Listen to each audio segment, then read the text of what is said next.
Baboon Africa অঞ্চলের একটি বৃহদাকার প্রাণী, যা সারা বিশ্বে এর মজার মজার কর্মকাণ্ডের জন্য সুপরিচিত। এই প্রাণীটির সাথে শিম্পাঞ্জি, গরিলা এবং বানরের শারীরিক গঠনের অনেকটাই মিল পাওয়া যায়। প্রাণী জগতে আজকে আমরা বেবুন সম্পর্কে জানা অজানা বিচিত্র সব তথ্যই জানব।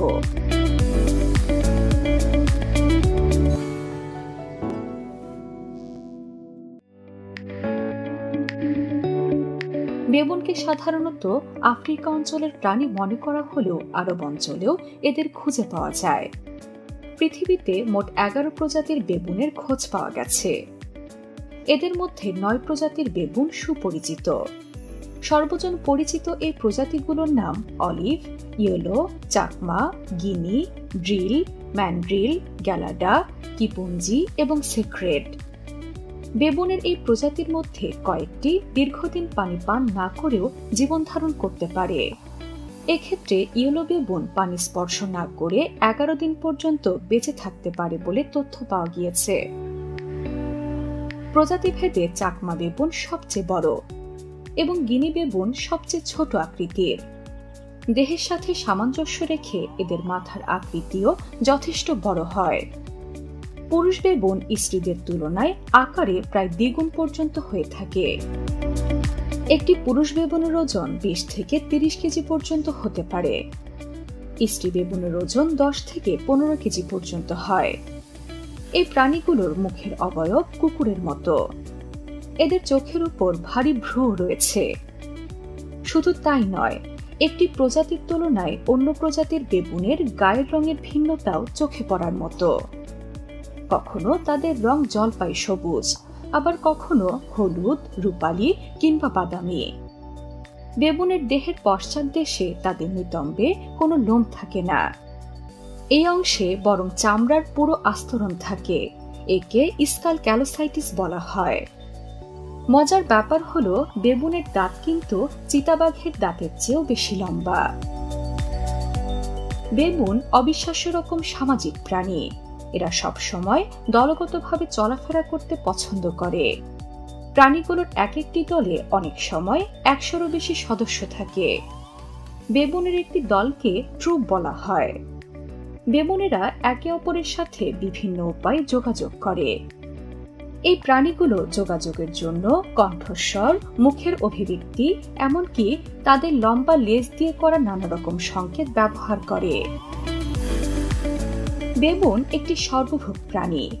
ফল, বীজ, শক্ত শিকড় এবং ফুল থেকে শুরু করে পোকামাকড়, ডিম, টিকটিকি এবং ইঁদুর তাদের প্রধান খাবার।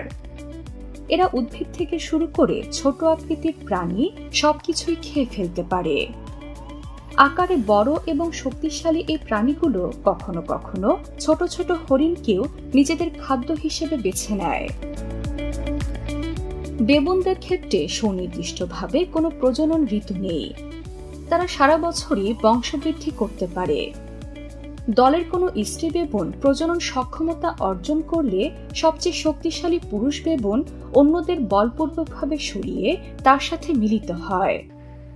তবে একজন স্ত্রী বেবুন তার জীবনকালে একাধিক পুরুষ বেবুনের সাথে মিলিত হতে পারে।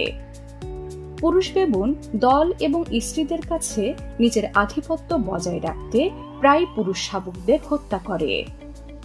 প্রায় 6 মাস গর্ভাবস্থায় থাকার পর একটি বেবুন শাবকের জন্ম হয়।